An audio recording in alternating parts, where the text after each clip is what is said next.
لا شيء مما ترى تبقى بشاشته، يبقى الإله ويفنى المال والولد.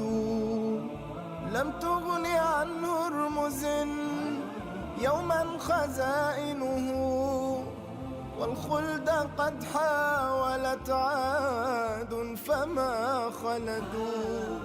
أين الملوك التي كانت لعزتها من كل باب إليها وافد يفد؟ انظر لمن ملك الدنيا بأجمعها، هل راح منها بغير القطن والكفن؟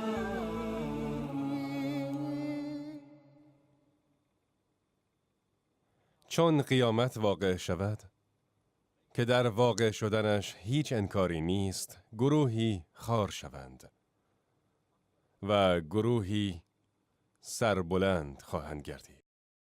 روزی مردی آمد و می‌خواست که با عمر ابن عبدالعزیز دیدار کند. پس گفته شد که او در مسجد است و تا بعد از نماز عشا به خانه باز نمی‌گردد. پس مرد به سوی مسجد روانه شد در حالی که مسجد از مردم خالی شده بود. اما عمر ابن عبدالعزیز همچنان ایستاده بود و نماز می‌خواند. پس این مرد پشت سر عمر ابن عبدالعزیز نشست و منتظر ماند تا نمازش تمام شود. یک دفعه دید که عمر می‌خواند چون قیامت واقع شود که در واقع شدنش هیچ دروغ نیست، گروهی را خار کننده است و گروهی را برافرازنده، و گریه می‌کرد و تکرار می‌کرد گروهی را خار کننده است و گروهی را برافرازنده. وقتی عمر نمازش تمام شد، آن مرد را دید و از او پرسید: چند وقت است که اینجا نشسته ای؟ ولی می‌خواهم از تو سوال کنم که چرا فقط این آیه را تکرار می‌کردی و آیه‌های بعدی را نمی‌خواندی؟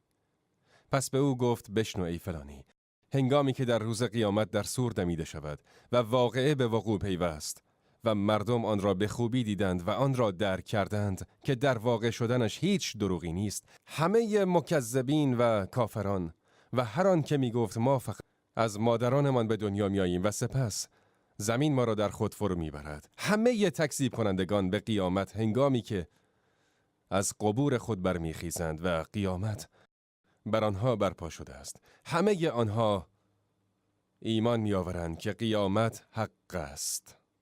گفت که در آن هنگام بعضی از اقوام را به پایین می کشانند که پس از آن هرگز بالا کشیده نمی شوند و اقوامی را بالا می کشانند که بعد از آن هرگز به پایین کشیده نخواهند شد. روزی که چشمها خیره شود و ماه تیره شود و آفتاب و ماه در یک جای گردآیند، انسان در آن روز میگوید راه گریز کجاست و هرگز پناهگاهی نیست. قرارگاه همه در این روز نزد پروردگار توست. در این روز آدمی را از هر چه پیشا پیش و بعد از خیش فرستاده و گذاشته است خبر میدهند. هر آنچه از اعمالی که قبل از مرگ خود ترک کرد و هر آنچه از عمل صالح یا بد که بعد از مرگ خود بر جای گذاشت به او ملحق خواهد شد. سلف صالح که رحمت الله بر آنها باد همیشه چنین قدمگاه‌هایی را به خاطر می‌آوردند و اینکه به جز اخلاص برای الله تعالی و اصلاح اعمال خود چیز دیگری به درد آنها نمی‌خورد. سلام و صلوات الله بر او باد فرمود: اگر کسی ظلمی در حق برادر خود روا داشته باشد، مثلا اگر صاحب مغازه‌ای از تو پولی می‌خواد یا پول صاحب مدرسه رو نداری یا اینکه ارث را بین خود و برادران تقسیم کردی و همچنان 10,000 تومان به فلان و 20,000 تومان به فلانی قرض داری، هر کسی در حق برادر خود ظلمی روا داشته، پس امروز از او حلالیت بطلبد قبل از اینکه نه دینار و درهمی در کار باشد. مردم در پیشگاه الله تعالی برمیخیزند، سپس این آن حق خود را از او طلب میکنند، پس حق خود را نمییابد، اموالی نمییابد. سلام و صلوات الله بر او باد فرمود: همانا نیکی‌ها و بدی‌ها باقی میمانند. و در روایتی بعضی از صحابه سوال کردند، گفتند ای رسول الله، حتی اگر چیز کمی باشد، یعنی چیز کمی باقی مانده باشد؟ یعنی حتی اگر چیز کمی باشد؟ فرمود حتی اگر یک شاخه یا چوب مسواک باشد، حتی اگر مسواکی را به ناحق برده باشی، در روز قیامت در مورد آن از تو سوال خواهد شد. یکی از سلف از دنیا رفت. او انسان صالحی بود. پس بعضی از یارانش 1 سال بعد از وفاتش او را در خواب دید و از او پرسید که تو را چه شده است؟ گفت بر من سخت گرفته شد، اما رحمت الله من را در بر گرفت. از او پرسید چگونه؟ گفت که در مورد هر چیزی از من سوال شد، حتی در مورد یک تیکه از کاهی که برای پاک کردن دندانم برداشته بودم از من سوال شد. یعنی از یک توده کاه انباشه شده رد شده بود و از آن یک تکه چوب برداشته بود تا دندانهایش را پاک کند. الله تعالی از او سوال می کند که چرا آن را بدون حق برداشتی؟ عبدالله بن مبارک برای طلب علم وارد مرو شد. پس هنگامی که داشت احادیث را از شیخ خود یادداشت می کرد، مدادش شکست. به بغل دستیش رو کرد و مداد او را برداشت و نوشته را کامل کرد. سپس آن را داخل کتاب‌های خود گذاشت و از مرو خارج شد. پس هنگامی که نصفه راه را رفته بود و کتاب‌های خود را برای خواندن بیرون آورد، آن مداد را دید. و آن مداد از اموال آن طالب بود. با خود نگفت که این یه چیز ساده‌ایه و اون آدم از این قلم بی‌نیازه و این چیز کمی و قیمتی نداره و غیره. پس بار دیگر به همان مکان برگشت. با اینکه شب را در راه بود، برگشت و این مداد را به صاحبش داد و گفت که از تو معذرت می‌خواهم که آن را بدون هیچ حقی برداشتم. پس دوباره برگشت. آنها بر اخلاص داشتن در اعمال حرص می‌ورزیدند، چرا که اخلاص برای الله تعالی علامت قبول است و ممکن است بعضی اوقات چیزی پیش بیاید که باعث توجه انسان به اخلاص شود.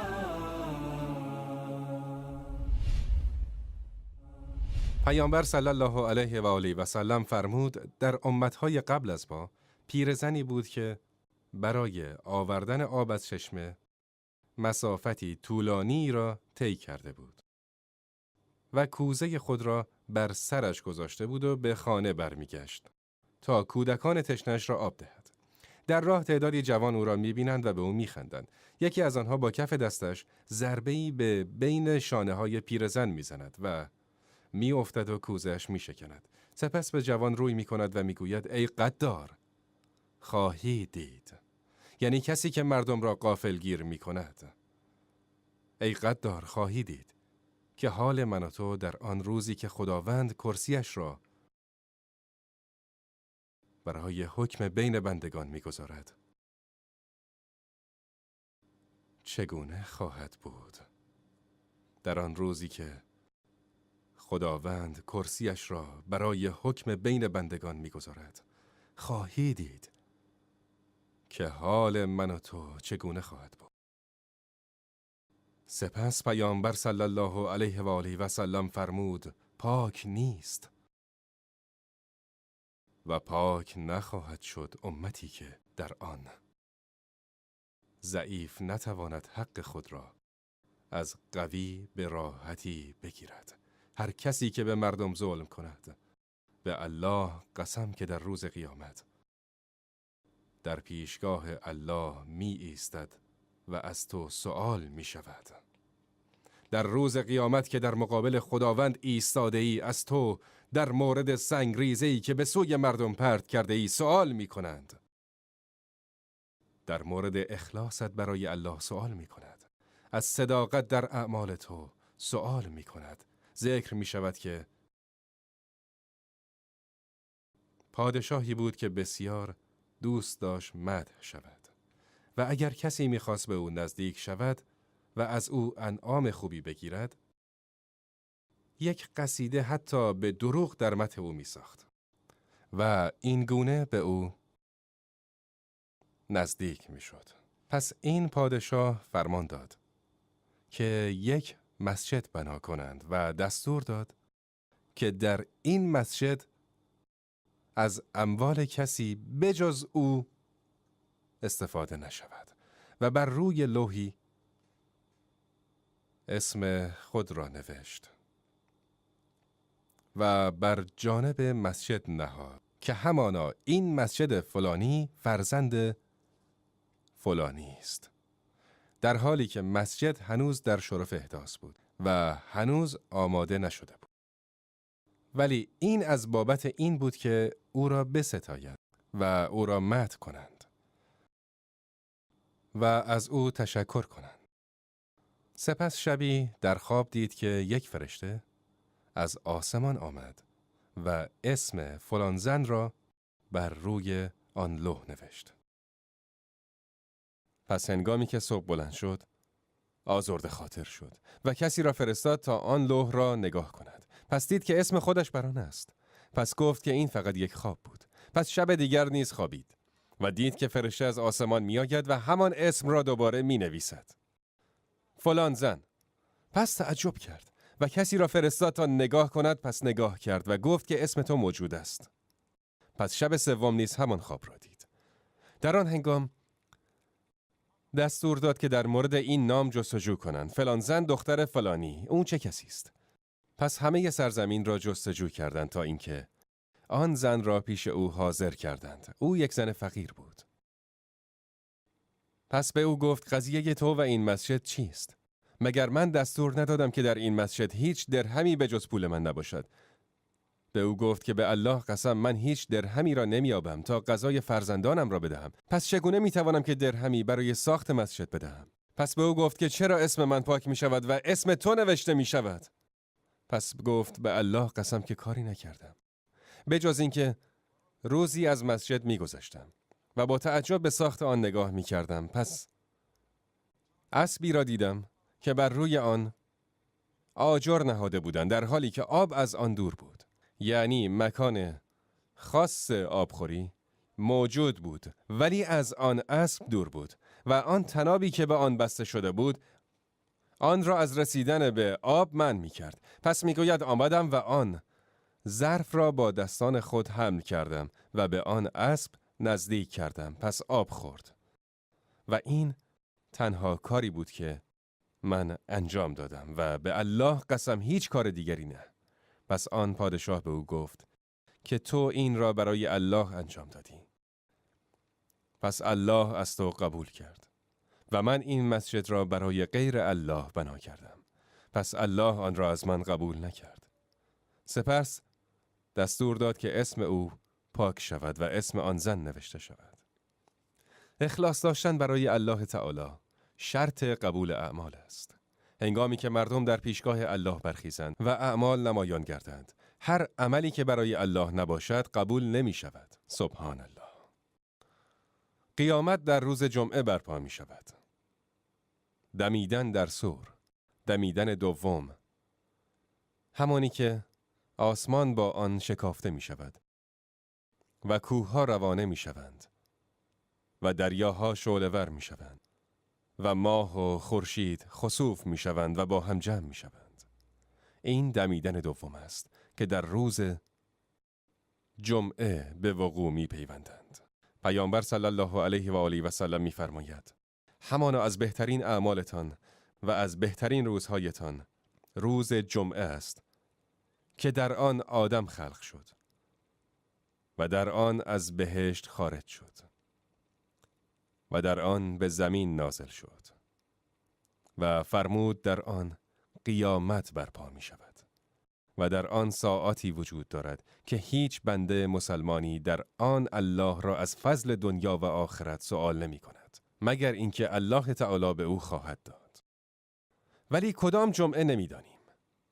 به همین سبب هیچ جمعه‌ای نمی گذرد مگر اینکه تمام مخلوقات بجز جن و انسان از وقوع قیامت در هراس می افتند. قیامت برپا شود. ولی نمی توانیم مشخصاً بگوییم کدام جمعه است، اما روز قیامت روز جمعه است. الله تعالی در مورد احوال مردم در روز قیامت فرمود و چون شتران آبستن به حال خود رها شوند. اشار یعنی شتران گران قیمت، شترانی که صاحبش عاشق آن است، که در قیمت گذاشتن بر روی آن غلو کند و ممکن است در پرورش آن بیش از خود به آن اهمیت دهد و امروزه به وضوح روشن است بعضی از شتران با قیمت‌های میلیونی به فروش می‌رسند و برای آنها دکترهای آماده کردند و آنها را گرامی می‌دارند و بهشون غذا می‌دهند و بعضی وقتها بهتر از یک انسان به او می‌رسند. این شترانی که صاحبان آنها به آنها افتخار می‌کنند یا به اسب خود افتخار می‌کنند یا به زیاد بودن گاوهای خود افتخار می‌کنند. قاطرهای خود افتخار می‌کنند و یا همچنین به زیاد بودن گوسفندانشان افتخار می‌کنند هنگامی که روز قیامت فرا برسد و مردم از قبور خود مبعوث شوند. هیچ کسی به آنها اهمیت نمی‌دهد. کسی به آن نمی‌نگرد. با مردم مشهور می‌شوند. پس شیرها، ببرها، پلنگها و گرگها با مردم مشهور می‌شوند و همانند آنها در هول و ترسند و الله تعالی حال دختری خردسال را بیان می‌کند که به او ستم شده. پس الله در روز قیامت او را یاری می‌دهد و چون از دختر زنده به گور شده پرسیده شود که به چه گناهی کشته شده، اعوذ بالله. در جاهلیت اگر زن کسی دختری به دنیا می آورد، او دختر را بر می داشت و در حالی که در دستان او دست و پا می زند، برای او چاله‌ای درست می کرد و او را در آن پرت می کرد و روی آن را با خاک می پوشاند و از دنیا آمدن دختر ناراحت می شدند و گمان می کردند که به دنیا آمدن دختران برای آنها عار به دنبال می آورد. اسلام آمد و زن را گرامی داشت و پیامبر صلی الله علیه و آله و سلم به شوهر زن توصیه کرد که با همسرش به نیکی رفتار کند و فرمود بهترینتان کسی است که برای خانواده‌اش بهترین باشد و من بهترین شما برای خانواده‌ام هستم. یعنی هر کسی 2 دختر را کفالت و حفاظت کند، هر کس به 2 دختر کمک کند تا اینکه به سن بلوغ برسند، برای او حجابی در مقابل آتش می‌شوند. برای او حجابی در مقابل آتش می‌شوند. پیامبر صلی الله علیه و آله و سلم کسی که دختران خود را تربیت کند می‌ستاید. او فاطمه و زینب و رقیه و ام کلثوم را تربیت نمود و آنها را گرامی می‌داشت. پس هنگامی که فاطمه که رضای خدا بر او باد نزد او می‌آمد، اگر نشسته بود از جای خود بر می‌خاست و او را در آغوش می‌گرفت و می‌گفت ای دخترم خوش آمدی. سپس او را در جای خود می‌نشاند. در جاهلیت دختر را زنده به گور می‌کردند و اگر دختر بزرگ شد و جان سالم به در برد، او را از میراث محروم می‌کردند. سر او را با میراث پدر به ارث می‌برد. یعنی اگر پدری می‌مرد و 3 یا 4 زن داشت، در حالی که در جاهلیت بیش از اینها نیز ازدواج می‌کردند. پس پسر می‌آمد و گوسفند و گاو و شتری که پدر به ارث گذاشته بود را بر می‌داشت و همچنان زنان او را نیز وارث می‌شد. پس الله تعالی فرمود شما را حلال نیست که زنان را برخلاف میلشان به ارث ببرید. و الله تعالی تبیین کرد که همانا مادر و خواهر ارث میبرند و همانا دختر نیز ارث میبرد. پس الله تعالی او را گرامی داشت، اما در جاهلیت او را دفن میکردند. پس الله تعالی هر کسی را که او را دفن کرده سوال میکند و چون از دختر زنده به گور شده پرسیده شود که به چه گناهی کشته شده است، برای چه او را دفن کردی، برای چه روح او را گرفتی، همان گونه که ذکر کردند، همانا یک مرد اعرابی زنش دختری به دنیا می آورد تا اینکه 6 دختر به دنیا آورد، سپس دوباره حامله شد. هنگامی که وقت وضع حمل شد گفت که اگر دختر به دنیا آوری از تو جدا می شوم. پس دختر 7می را به دنیا آورد و او را ترک کرد. او را طلاق نداد، فقط او را ترک کرد. پس کسی را نزد او فرستاد و گفت برای چه ابو حمزه نزد ما نمی آید و در خانه دیگری زندگی می کند؟ به سبب اینکه پسر به دنیا نمی آوریم خشمگین است. به الله قسم این دست ما نیست، همانا ما از آن کشاورز خود هستیم و آنچه را که درون ما کاشتن را می پرورانیم. همانا ما از آن کشاورزان خود هستیم و آنچه را که درون ما کاشتن می پرورانیم. می گوید که این دست من نیست. این دست من نیست که نر باشد یا ماده. و هنگامی که این را شنید به نزد او برگشت این احوال بعضی از مردم در آن جایگاه بزرگ است. لا شيء مما ترى تبقى بشاشته يبقى الإله ويفنى المال والولد لم تغن عن هرمز يوما خزائنه والخلد قد حاولت عاد فما خلدوا أين الملوك التي كانت لعزتها من كل باب إليها وافد يفد انظر لمن ملك الدنيا بأجمعها هل راح منها بغير القطن والكفن